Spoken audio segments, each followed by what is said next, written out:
знали, что в Хошимине есть метро? Да-да, это чистая правда. Сейчас, короче, туда запустимся. Сейчас туда спустимся и покажу, как выглядит хошиминское метро. Да, я просто оплатил Apple Pay и прошел. Замечательно, удобно, что, прокатился в хошиминском метро. Я в целом люблю метро и побыл в разных метрах.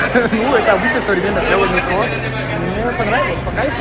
Стоит вроде 20 тысяч донгов, что, в принципе, ну, наверное, норм.